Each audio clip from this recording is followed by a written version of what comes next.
Es hora de Café y Palabras, conociendo más de la política, la economía y la sociedad de Costa Rica y el mundo, con el politólogo Claudio Alpizar Otoya. Escuche Café y Palabras de lunes a viernes, porque la política sí importa. ¿Qué tal, amigos? Les saluda a su amigo Claudio Alpizar Otoya a través de su programa Café y Palabras, programa que usted disfruta de lunes a viernes al ser las 10 de la mañana y que esperamos también lo disfrute en nuestra página de YouTube, en nuestro canal de YouTube, donde usted se puede suscribir para que reciba día a día las notificaciones de los programas que se van a transmitir más próximamente, y también, por supuesto, que tenga un archivo de los programas anteriores por si se ha perdido alguno, por si quiere compartir alguno, pues que perfectamente lo puede hacer revisando nuestra hemeroteca en nuestro canal de YouTube de Café y Palabras. También les recuerdo que todos nuestros programas quedan archivados en el Spotify de Café y Palabras. Ahí usted puede también tener acceso al sonido de nuestros programas de lunes a viernes a ser las 10 de la mañana. Hoy vamos a hablar de ideología. Hoy vamos a hablar de cómo en Europa las capas ideológicas están girando hacia la derecha, los temores que hay en algunos sectores de por qué la derecha está teniendo tanto espacio en Europa, y eso nos va a permitir también conocer de otras latitudes en el mundo donde están pasando cosas similares. Eso lo vamos a hacer con Antonio Barrios, experto en asuntos internacionales, y con quien vamos a tener la parte de fondo de nuestro programa. Pero antes de conversar con Antonio Barrios, así pienso. Así pienso, con Claudio Alpizar. Ideología. Las ideologías son muchas. Hoy el mundo está limitando en muchas ciudades, en muchos países, la ideología a hablar solo de derecha y de izquierda, cuando hay derechas y hay izquierdas. En ese péndulo ideológico no existen únicamente dos pensamientos ideológicos, hay varios, hay unos más radicales, hay otros más dosificados, y hay varios que buscan hacia el centro. En su mayoría, los que buscan hacia el centro tienen como prioridad a la persona, al ser humano. Las ideologías en los partidos políticos hoy parecen un tema de segunda importancia, cuando la tienen en algunos casos. Sin embargo, para un proyecto político, para un partido político, el tener ideología sigue siendo fundamental. Ciertamente, el votante no consume ideología, sino que consume acciones, resultados, y por supuesto, eso los evalúa desde la perspectiva de la mejora de sus vidas. Pero también es cierto que un partido político que nace sin ideología, un partido político que no tiene una línea ideológica, un pensamiento, unas ideas que lo orienten, es un partido que actúa a tontas y a locas. Es un partido que no tiene proyecto político. Es un partido que lo único que busca es ejercer el poder por el poder, pero sin proyecto. Eso lo vemos en Costa Rica y lo vemos en otras latitudes del mundo, donde hoy pareciera que tener ideología más bien es un pecado para un partido político. Y venderse ante la opinión pública es ser un partido atrápalo todo. No importa de dónde venga el votante, no importa cuáles sean las aspiraciones del votante, no importa para hacer una alianza partidaria o una coalición la ideología de los partidos. El pragmatismo dice que todos pueden estar juntos y en el mismo saco. Las consecuencias vienen posteriormente en el ejercicio de gobierno, cuando las diferencias surgen de forma rápida y sin mayor esfuerzo. Ahí es donde los partidos que supuestamente están en alianza o están en coalición empiezan a sacar las uñas o empiezan a plantear sus perspectivas políticas desde ese pensamiento ideológico cuando lo tienen. Si no lo tienen, el problema todavía es mayor. El problema es mayor porque entonces funcionan, como decía antes, a tontas y a locas, a nivel de las ocurrencias. Las ideologías no han pasado de moda. Las ideologías siguen siendo fundamentales para la conformación de una agrupación política, de un partido político. Parece que lo que ha pasado de moda es plantear ideas. Parece que lo que ha pasado de moda es tener logros. Parece que lo que ha pasado de moda es la acción política. Y por supuesto que entonces los discursos recalcitrantes, los discursos de choque, el hacer mucho ruido y provocar muchos nueces, es lo que hoy se avala por un ciudadano que también, desde cualquier perspectiva, cree que el pragmatismo de hacer por hacer es la gran solución para los problemas de su país. Cuando lo importante es tener un proyecto país desde una perspectiva de ideas que vengan a beneficiar a la comunidad en general. Estamos en Café y Palabras porque la política sí importa. En breve volvemos con Café y Palabras con Claudio Alpizar.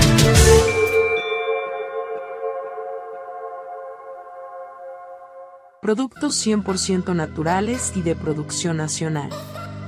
Cosmética natural. Suplementos naturales. Alimentación and Wellness. Para adquirir nuestros productos ingresa en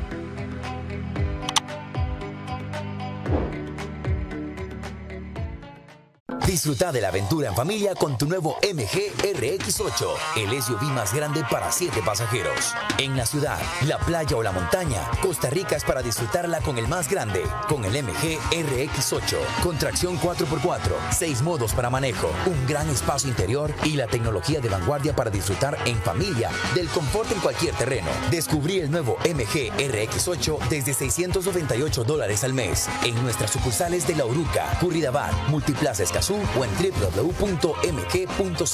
Aplican restricciones. Ya a la venta, el nuevo libro del politólogo Claudio Alpizar Otoya. Gobernabilidad y gobernanza, fuentes del desarrollo democrático de la nación. Un libro para comprender la diferencia de dos conceptos claves, que son dos caras de una misma moneda. Gobernabilidad y gobernanza, fuentes del desarrollo democrático de la nación. A la venta en las librerías de la Universidad de Costa Rica y en librerías internacional. También lo puede buscar y adquirir en Amazon. Estamos de vuelta en Café y Palabras con el politólogo Claudio Alpizar. Bueno, como les prometimos, aquí está con nosotros don Antonio Barrios, buen amigo internacionalista que con frecuencia buscamos en Café y Palabras para tener conocimiento de lo que pasa en el mundo. Si usted sigue las noticias a nivel internacional, si sigue las elecciones en diferentes naciones de Europa, si le dio seguimiento a la elección del Parlamento Europeo, usted habrá oído seguramente que hay un movimiento de las capas tectónicas de la ideología europea hacia la derecha, hacia grupos de derecha. Pero como les decía también en el comentario inicial, y así pienso, hay muchas derechas a como hay muchas izquierdas. No es un mundo solamente en blanco y negro. Y para eso hemos invitado a don Antonio Barrios, para que nos comente estos giros que está dando Europa, que lo que llama la atención no es que gire a la derecha, sino que hay una derecha muy radical, que en primera instancia sería muy interesante oír una calificación, una caracterización que nos haga don Antonio al respecto. Antonio, siempre agradeciéndote tu presencia aquí en Café y Palabras. Buenos días, don Claudio. Muchas gracias por la invitación. Un gusto estar siempre en tu programa y bueno, tratar de contribuir en lo que se pueda con estos temas tan complicados que el mundo está cada vez más complicado, más fragmentado desde todo punto de vista y Europa no escapa a ello. Yo creo que la guerra en Ucrania ha fragmentado más la política y bueno, creo que el resultado de las últimas elecciones al Parlamento Europeo hace escasos días pues dan una muestra de cómo está Europa, pero también hay un poco de historia que podríamos abordar, don Claudio, conforme se va desarrollando este programa sobre de dónde viene la derecha principalmente, que es la que se ha venido consolidando con muchísima más fuerza, por lo menos desde los 90 hasta la fecha. Empecemos por ahí, tal vez, damos un poquito de historia. Yo recuerdo que por ahí tengo un artículo de hace muchos años, donde yo decía que las capas tectónicas, usaba ese concepto de ideológicas de Europa se mueven siempre diferente a América. Cuando Europa empieza a girar hacia la derecha, América empieza a girar a la izquierda, y si Europa se va para la izquierda, América se va para la derecha, como que pocas veces coinciden, pero danos esa perspectiva histórica de qué está pasando en Europa con la radicalización del pensamiento de derecha. Bueno, yo creo que la derecha empieza a resurgir. Digo resurgir porque en Europa, después de la caída del nazismo o el fin de la Segunda Guerra Mundial, la reconstrucción de Europa y todo lo que ello implicó, los partidos políticos nuevos que surgen y los gobiernos que surgen nuevos con el fin de la Segunda Guerra Mundial y la reconstrucción de Europa, no solamente la reconstrucción económica a través del famoso Plan Marshall, sino también la reconstrucción política de Europa como tal, empezaron a pasar algunas leyes que prohibían precisamente el resurgir de partidos fascistas y de partidos de corte nazi. Es decir, la gente cree que con el fin de la Segunda Guerra Mundial se acabó el fascismo y se acabó el nazismo y todo ya no iba a haber nada más. No, que quedaron células, quedaron grupos, hicieron todo lo posible por hacer resurgir precisamente estos partidos políticos, o por lo menos en forma de movimientos o de partidos políticos. Leyes muy radicales que se aprobaron en la Europa post Segunda Guerra Mundial, pues impidieron y prohibieron muy tajantemente la reconstitución de este tipo de partidos, porque evidentemente tenían miedo que Europa cayera nuevamente en esta égida de violencia como la que pasó en la Segunda Guerra Mundial. Eso va a perdurar durante buena parte de los años 50, 60, 70 e incluso en los 80.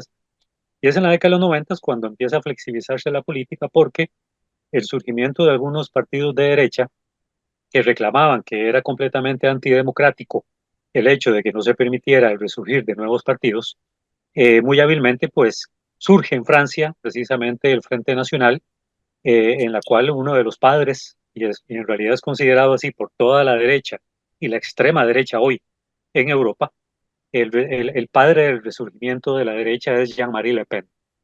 Surge con el famoso Frente Nacional en Francia y empieza todo un discurso que va a estar, digamos, amalgamado, va a ir de la mano con el tema de la migración. Para aquel momento, en los años 90, la migración no era un problema, por ponerlo en estos términos, como lo es hoy, que ha puesto en jaque a muchísimos países europeos, pero ya sí ha habido siempre migración de África hacia Europa. Principalmente, pues que hay que entender que la migración de África hacia Europa ha sido durante siglos. Recordemos todo el tema, toda la época de la colonización de Europa sobre África, y bueno, esa relación ha sido inevitable. Entonces, en la década de los 90, Jean-Marie Le Pen empieza con un discurso de decir de que Francia es blanca y no de color marrón, haciendo, digamos, referencia al asunto de la migración de África y poniendo especial énfasis a que en Europa y en el caso de Francia, pues los franceses son blancos, no tienen por qué ser de otro color, y eso empezó, digamos, a amalgamar la idea.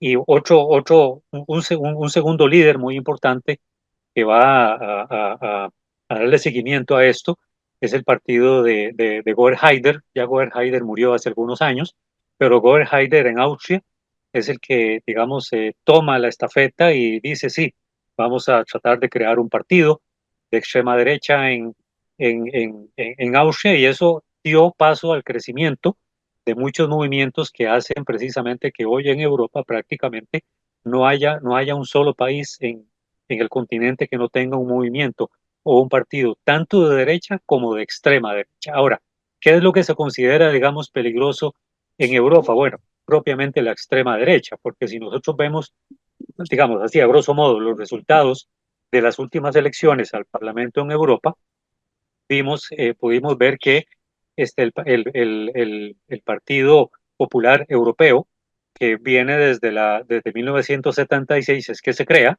pues es una conjunción de algunos movimientos de derecha, pero una derecha moderada, una derecha clásica o tradicional, como algunos la consideran, de la mano con socialdemócratas y socialcristianos. Es decir, precisamente son los socialdemócratas y los socialcristianos los que le dan ese equilibrio que mantiene a la derecha en cierta moderación, o mantiene a la derecha de este Partido Popular Europeo, por lo menos a raya. Y entonces esta conjunción de partidos del Partido Popular Europeo pues hacen que en este momento, en el caso de las últimas elecciones al Parlamento Europeo, pues haya sido digamos, el mayor ganador de escaños en el Parlamento Europeo. Eso no ha quitado, don Claudio, que muchos otros movimientos con una tesitura todavía mucho más radical a partir de todo lo que va generando Jean-Marie Le Pen en los 90 en Francia, pues eso fue una oleada inevitable, fue todo un efecto dominó que llevó a que otros problemas sistémicos que la Unión Europea ha venido enfrentando, pues haya permitido que prácticamente en Europa, todos los países en Europa, incluidos no solo los de la Unión Europea, sino de Europa Oriental y Central, pues tengan en este momento también movimientos o partidos de extrema derecha. Ahora que tocabas en esta sinopsis, esta breve sinopsis histórica, hablaste del fascismo y a mí me llama mucho la atención que el fascismo, siendo muy reprochable por su actitud, en muchas ocasiones la gente de izquierda tacha a los partidos de extrema derecha como fascistas, pero de la misma forma la gente de derecha tilda a la izquierda radical de fascista. Y cuando uno revisa el partido de Hitler, que no es el primer partido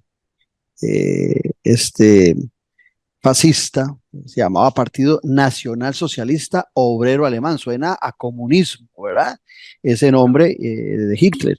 Y si uno va al partido de, eh, de Stalin, para traer a cotación la figura más representativa de esa dictadura que vivió por tiempo en la Unión Soviética, pues se llamaba Partido Comunista.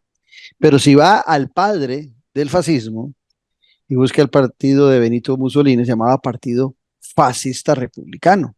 Pero al final de cuentas, cuando uno analiza el pensamiento de Mussolini, de Hitler, de Stalin, eran movimientos totalitarios, ¿verdad? Más allá de que eran decorados con una ideología o con el nombre rimbombante, el partido respectivo. ¿Qué análisis te merece eso de tirarse la bola en relación al fascismo entre la derecha y la izquierda?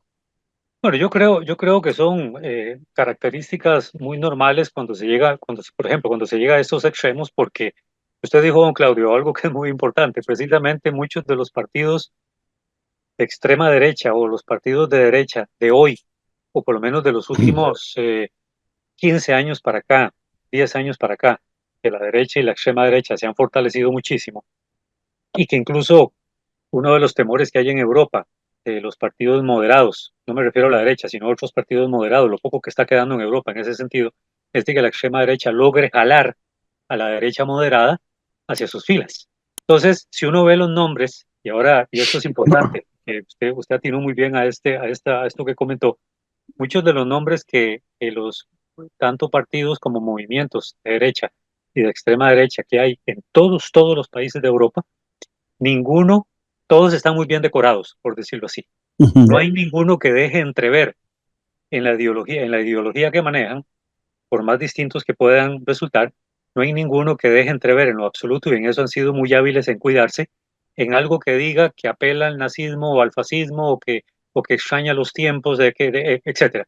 Todos están muy bien decorados, todos son muy lindos, entonces Movimiento Nacional por la Libertad, tal cosa por la soberanía. Todos tienen nombres muy bien colocados, pero al final de cuentas el discurso, y hay que escucharlos hablar, sobre todo en estas últimas elecciones, todos apelan a una Europa más libre, y cuando hablan del tema más libre, están hablando más libre de migración, más libre de ataduras, que muchos de ellos apelan a la recuperación de la soberanía, el eliminar la Unión Europea, el eliminar controles fronterizos, es un montón de cosas que tratan de ver cómo buscan la eliminación de la Unión Europea, que ha significado, digamos, ataduras que han impedido que cada país, dentro de su propio esquema de soberanía, trate de tener más libertad.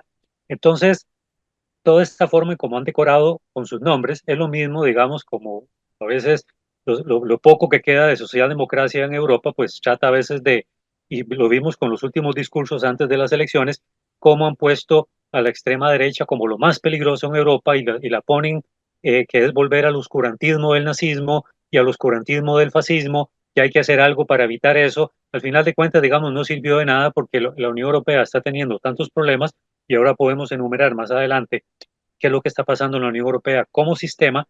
Esto poco sirvió, digamos, para evitar que estos partidos no hayan logrado, digamos, en este caso, muchísimos escaños en el Parlamento Europeo. Y eso definitivamente lo que está dejando entrever es que tanto la derecha como la extrema derecha tienen un paso indetenible en este proceso, que les falta poco para llegar al poder, don Claudio, para definitivamente poder hacer o cumplir el sueño que ellos esperan de tratar de desarticular completamente a la Unión Europea y volver a las fronteras naturales de cada estado antes de lo que fue la creación de la Unión Europea. Hace algunos días leía un artículo de un buen amigo, el juez Mario Rodríguez, donde hacía referencia a este tema de la derecha que, que hoy en Europa está muy concentrada en luchar contra la migración, en definir una cultura, porque ahora más que raza, lo que se trata de definir es una cultura francesa, una cultura húngara, una cultura alemana, en vista de que ya no pueden acudir a la raza porque ya no son blancos, como en el pasado lo fueron. Entonces buscan una cultura, algo que se identifique. Y este artículo de mi buen amigo Mario Rodríguez hacía referencia a lo que estamos viendo hoy en día en la Eurocopa, ¿verdad? Que ya lo hemos visto en los mundiales, donde vemos, seguro se moriría Hitler, le daría un infarto a Hitler de ver a tanto afrodescendiente, tanto negro en la selección de Alemania.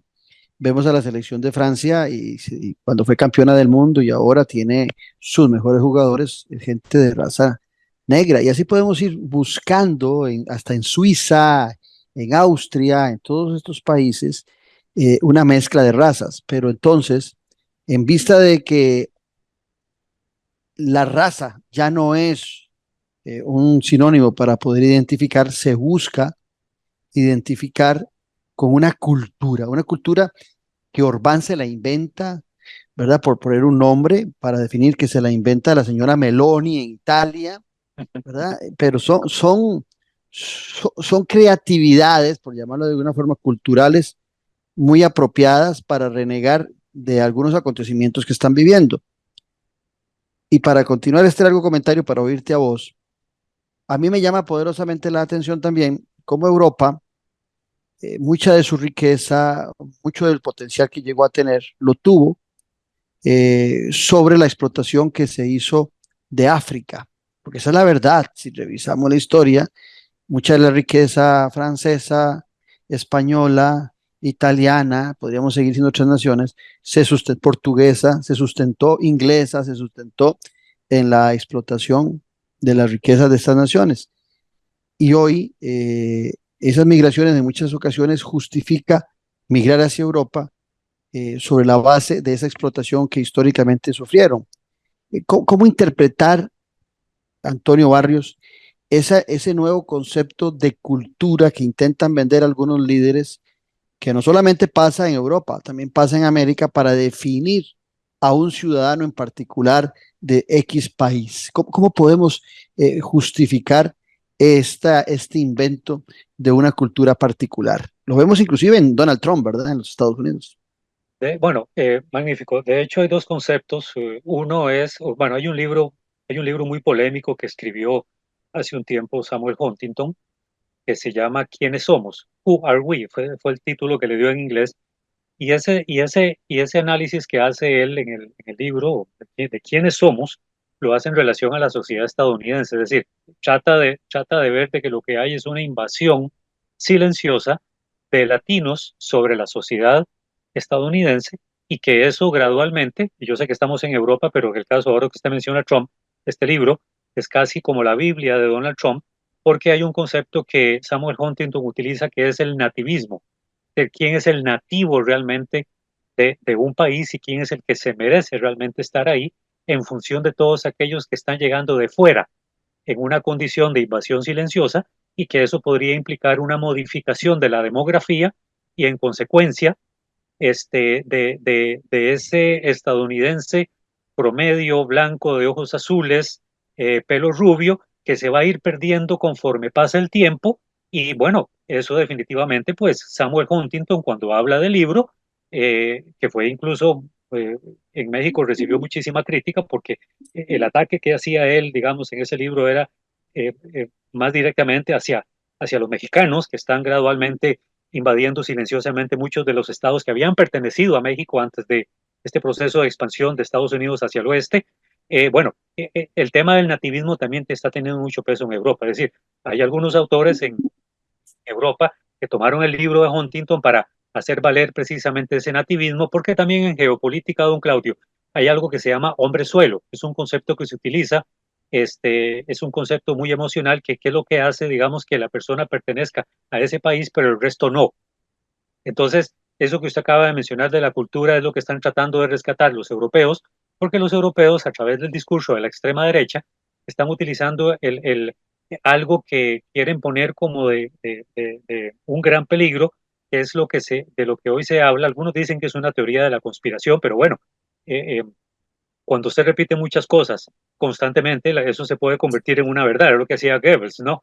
En un momento. Algunos hablan de que el famoso gran reemplazo de la población. Algunos ven en Europa que la llegada masiva de inmigrantes no solamente van a cambiar la demografía de Europa, o ya la están cambiando desde el punto de vista religioso, desde el punto de vista demográfico, desde el punto de vista cultural, y muchas otras variables, ¿no?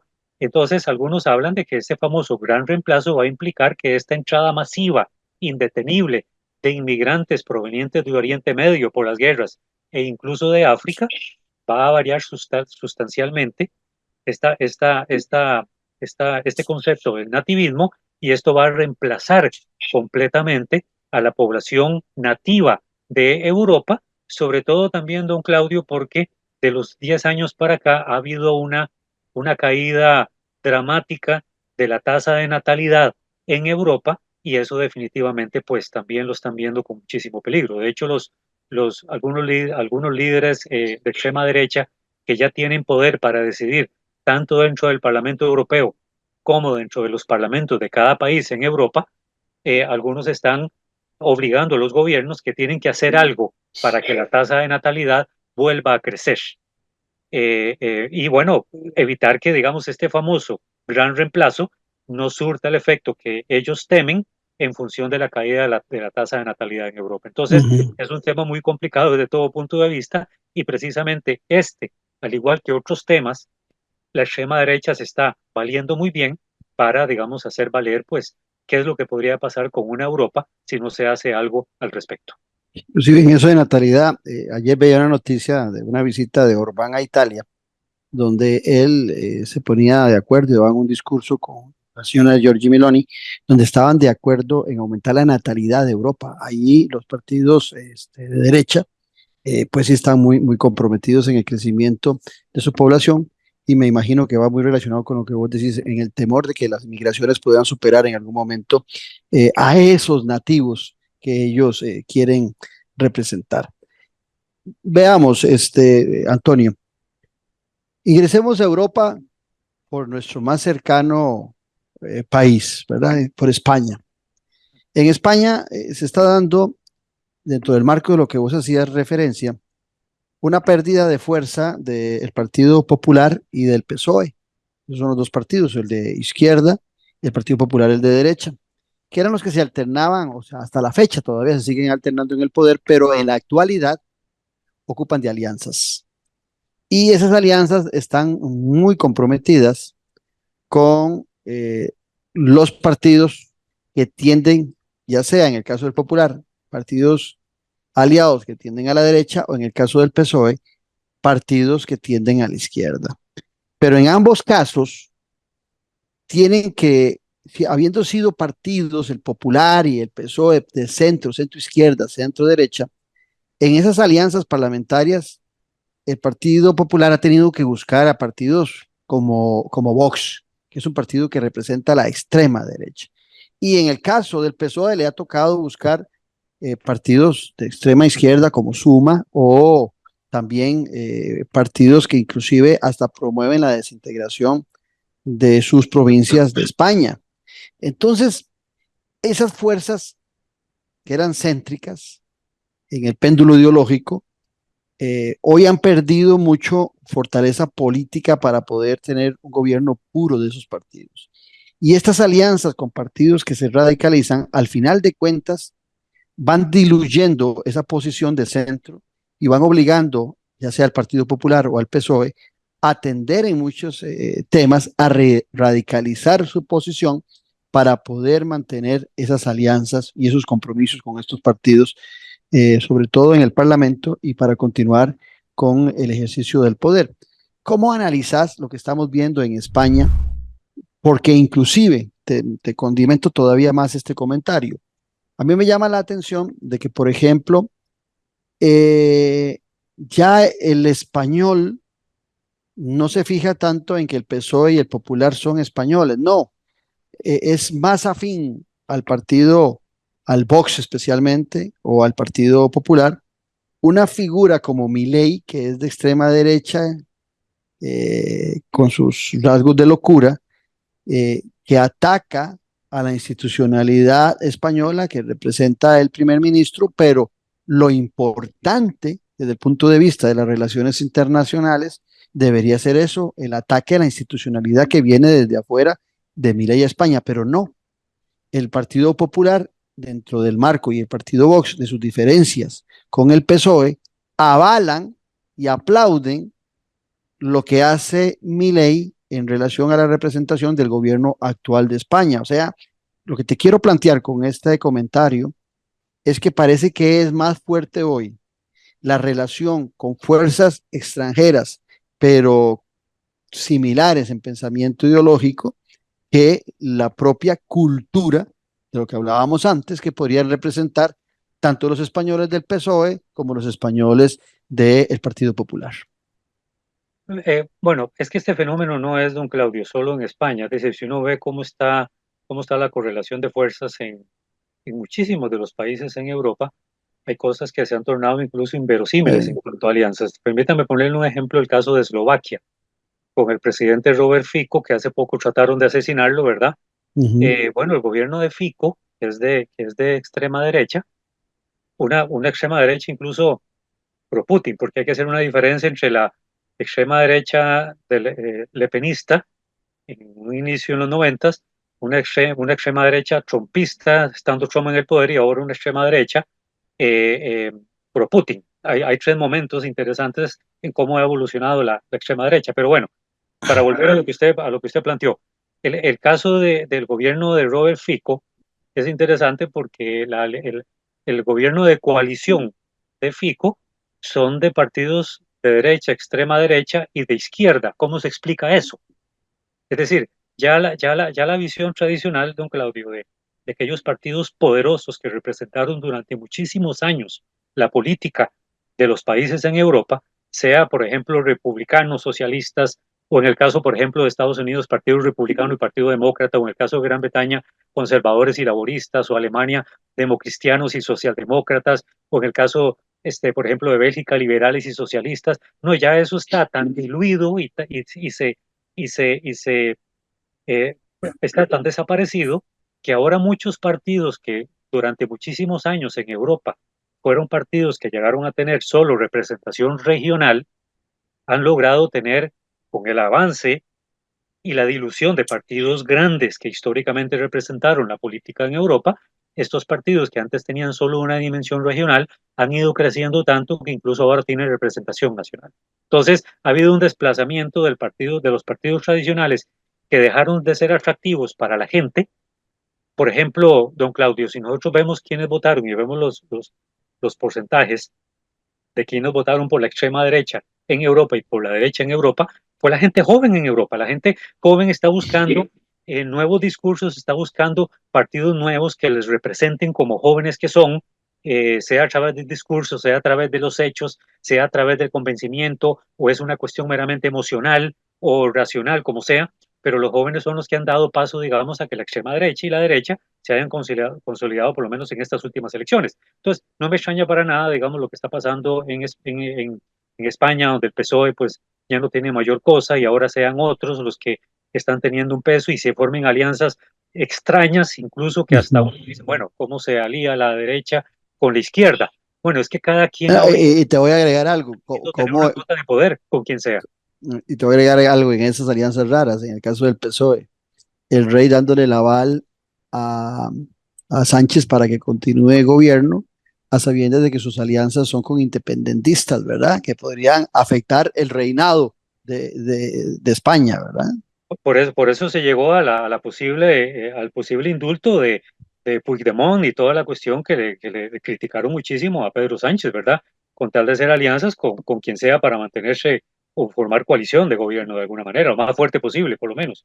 Pero este fenómeno, sí, definitivamente, está muy complicado en todos los gobiernos de Europa, no es una cosa solo de España. Y Porque bueno, eso ha hecho, entrando por España, sigamos profundizando, vamos a Francia. El caso de Francia llamó mucho la atención en la elección del Parlamento Europeo, donde el presidente francés se vio obligado que aquí seguro a algunos hasta les cuesta comprender cómo alguien que sabe que la derecha está creciendo, en lugar de amarrarse al poder, más bien llama a elecciones, ¿verdad? Alguien diría, pero ¿cómo? Si debería llamar a elecciones cuando las tiene seguras para ganarlas.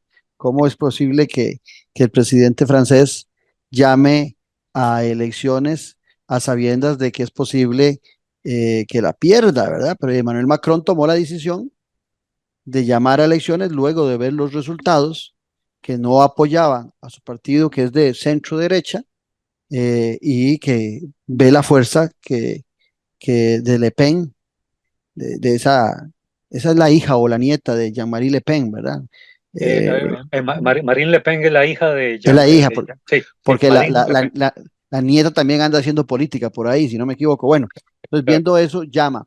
¿Cómo analizas también esa reacción de Emmanuel Macron ante esa derrota representativa? Porque es el único presidente o primer ministro de Europa que ante esos resultados llamó públicamente a a adelantar elecciones en Francia. Bueno, lo hizo primero porque es un mal perdedor. Recordemos que en materia de política exterior, Francia también ha tenido traspiés muy complicados, sobre todo en África, en donde prácticamente Francia se tuvo que retirar y el mismo Macron ha sido muy criticado a lo interno de la política, al igual que de otros partidos, por las pérdidas que ha tenido de hegemonía, sobre todo en África. Eso por un lado. Por otro lado, llamó a elecciones porque hay una cláusula en la constitución política de ese país, no es una cláusula que todos los países en Europa tienen, que le permite a él llamar a elecciones si lo considera necesario y si ve que la correlación de fuerzas con las cuales él formó gobierno, pues no le han resultado y más bien le han sido un problema. Pero a raíz de este resultado, como usted bien apunta, don Claudio, de las elecciones del Parlamento, pues llamó a elecciones, pero sí corre un gravísimo riesgo porque si él lo que él está esperando es tratar de que en estas elecciones la derecha tradicional o no radical en Europa termine formando gobierno con él en estas elecciones que ahorita a finales de junio vienen, para buscar, digamos, ese balance y que la extrema derecha no jale a la derecha hacia sus filas, que fue lo que comenté anteriormente, pues Macron tampoco la tiene segura, porque más bien puede irle más mal de lo que tal vez estaba un poco más balanceado el tipo de coalición de gobierno que tenía en este momento. Así que él sabe también, él corre un riesgo el haber llamado a elecciones y tal vez el resultado no le va a ser para nada favorable y va a quedar todavía peor que el haberse mantenido en la coalición de gobierno que en este momento tenía, independientemente del resultado de las elecciones, puede haber tenido el resultado de las elecciones al Parlamento. Pero bueno, ese es un riesgo que se toma y un riesgo que va a tener que asumir y habría que esperar a ver cuál va a ser el resultado. Sí, porque Macron llega después de haber sido ministro de Economía de François Hollande, ¿verdad? Que era de izquierda. Es que esos son los temas que tanto llaman la atención y llega definiéndose como un político de centro, pero también hemos visto que es un poquito más a la derecha que el centro que pregonaba su movimiento en marcha. El caso de Alemania es diferente. En el caso de Alemania, más bien giró a la socialdemocracia, el gobierno de este país. Sin embargo, también es cierto que hay un grupo radical de derecha que ha venido aumentando su representación en, en Europa y, por supuesto, también a lo interno de Alemania. Y el caso de Italia sí es más llamativo No es la primera con Meloni, ya tuvimos en Italia la experiencia de Berlusconi, que fue un hombre muy representativo, no solamente por su visión de derecha radical, sino también por su populismo, ¿verdad? Que es uno de los padres realmente del populismo europeo. Sí, de hecho el caso de Alemania es muy interesante porque eh, la gran ganadora ahí, el actual presidente de la Comisión Europea, von der Leyen, Ujú. llega, bueno, Alemania obtiene 189 escaños a través del Partido Popular Europeo. Es una conjunción de partidos, pero también hay una gran cantidad de partidos de extrema derecha o de derecha propiamente. Es cierto, usted llega con la socialdemocracia, que ha sido muy característica en Alemania, que durante muchísimos años han gobernado ese país, incluso con la misma Angela Merkel, Angela Merkel hubo una época en que le costó formar gobierno, Correcto. le duró como 6 meses en formar gobierno y aún así gobernaba, ¿no? Y Pero vea tuvo lo que dura. que, yo creo que los últimos años tuvo que negociar con el Partido Socialdemócrata alemán, ¿verdad? Hacer una conjunción ahí un poquito Sí, rara para algunos. bueno, y lo interesante con ella, cuando ganó por segunda vez, mantenerse como canciller, le había costado formar gobierno porque ella había aplicado en algún momento algo que la de extrema derecha, incluso en Alemania, rechazaba, el abrir las puertas a la inmigración. Entonces, Eso te iba a tocar. hubo una época en que Angela Merkel aplicó una política de puertas abiertas, poniendo eso como ejemplo para ver si los demás países europeos recibían inmigración de África o incluso de la misma guerra en Siria.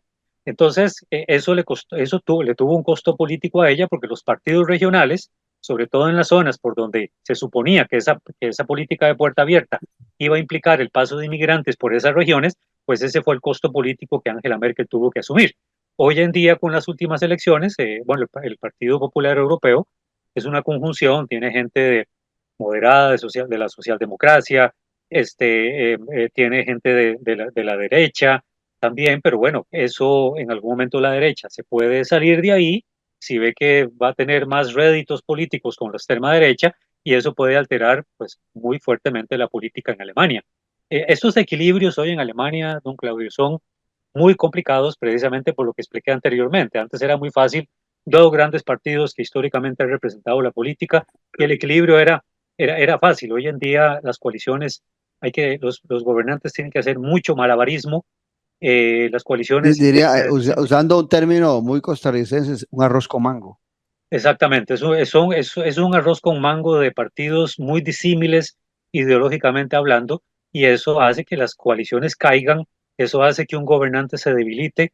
Estos péndulos ideológicos a los que usted hizo mención anteriormente, pues no solamente están en Europa, estos cambios radicales que estamos teniendo en América Latina también son complicadísimos en todo Ujú. sentido. Entonces es un fenómeno, creo yo, global, pero que bueno, como estamos centrados hablando en este análisis de Europa, los europeos igualmente lo están enfrentando a partir de situaciones complicadas ya propias de la economía de la Unión Europea como sistema y otras cuestiones que han venido medro, digamos, de la sociedad, en el aspecto social, todo el tema agrícola, toda la crisis agrícola que se dio a inicios de este año, pues igualmente eso le pasaron una factura fuerte a muchos gobiernos en Europa en esta última elección al Parlamento.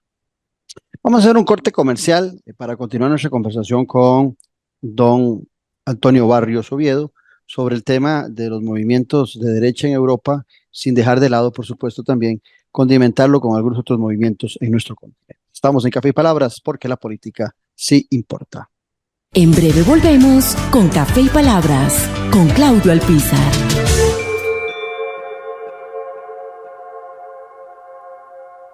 Productos 100% naturales y de producción nacional. Cosmética natural. Suplementos naturales. Alimentación and Wellness. Para adquirir nuestros productos ingresa en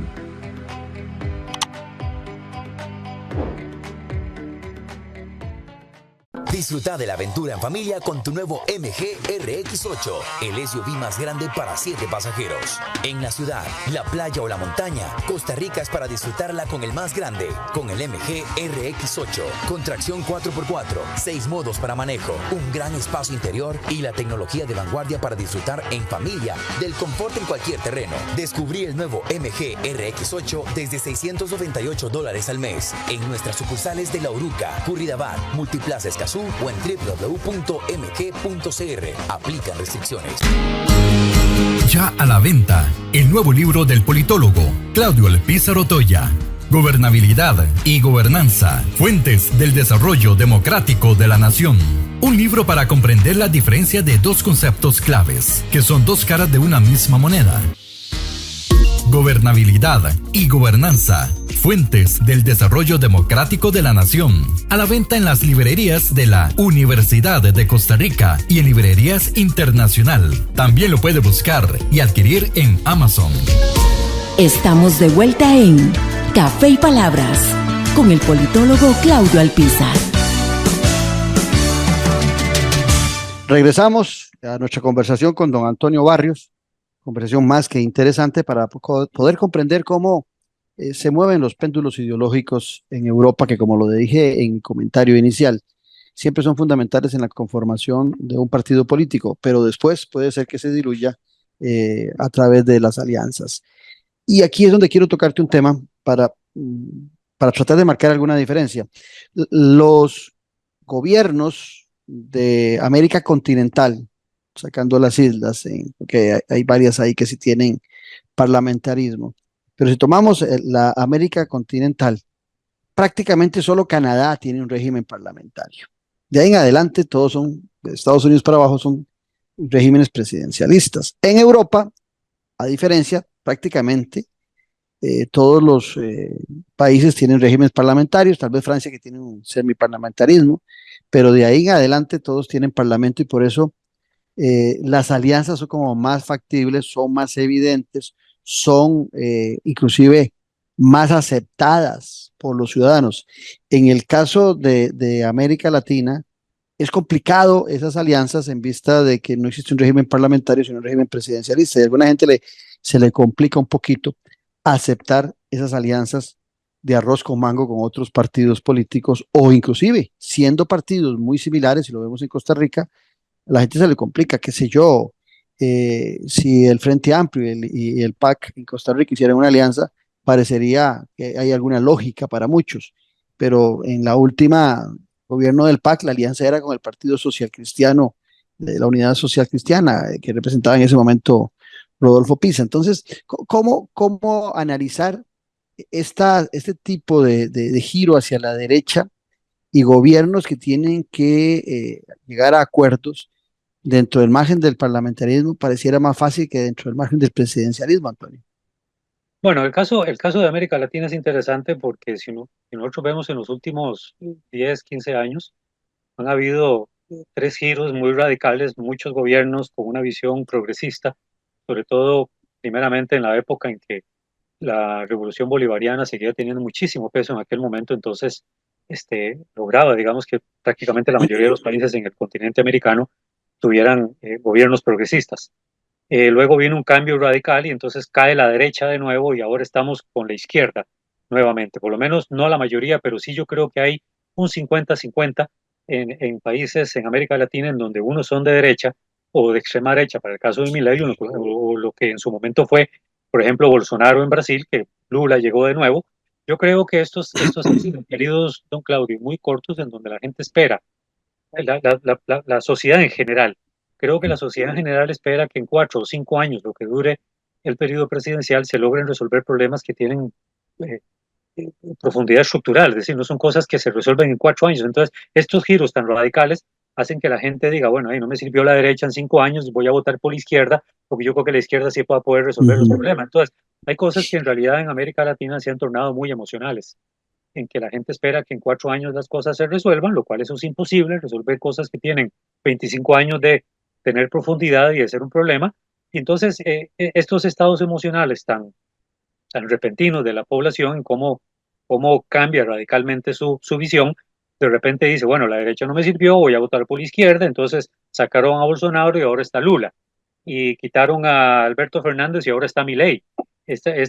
Bueno, también porque en América Latina no hemos tenido, por lo menos lo que los europeos en este momento sí tienen, digamos, de dónde escoger. O votamos por una izquierda, que puede ser moderada o radical, o votamos por una derecha, que puede ser moderada y radical. El caso de Iván Duque, que era una derecha no radical, pero si nos vamos a Bolsonaro, nos vamos en el caso de Milei, pues es una derecha bastante radical, al punto que a Bolsonaro le llamaron en su momento el Trump de América del Sur. Correcto. Me imagino que deben estar llamando igual, ¿no? En este momento. Pero sí, definitivamente yo creo que estas escogencias tan complicadas de una izquierda y de repente al otro lado están haciendo precisamente de que no exista en América Latina en lo que yo creo mucho, que es la moderación.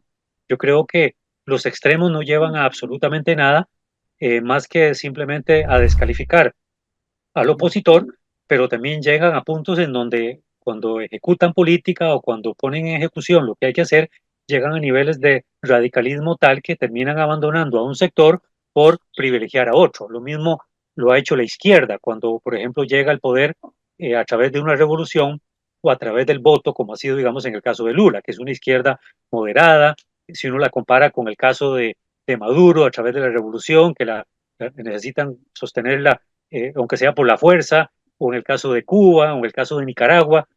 Incluso hay una paradoja aquí muy interesante que creo que vale la pena, don Claudio.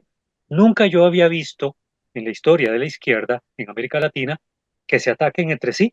Entonces vemos a Petro atacando a Ortega, Ortega Sí. mal de Petro, Ujú. Boric hablando mal de Ortega, Ortega hablando mal de Boric, que no representa a la izquierda, que se alió a la derecha, que lo Ujú. todas las descalificaciones posibles ha llegado la izquierda hoy, es increíble. Y se han personalizado tanto los ataques que ha hecho precisamente que la izquierda hoy esté tan resquebrajada, en donde estaba viendo un artículo con una encuesta en donde la gente ahorita no sabe de cuál izquierda agarrarse, de cómo está defragmentada y cómo se han hecho los ataques tan personales entre un presidente y otro que se autodenominan de izquierda.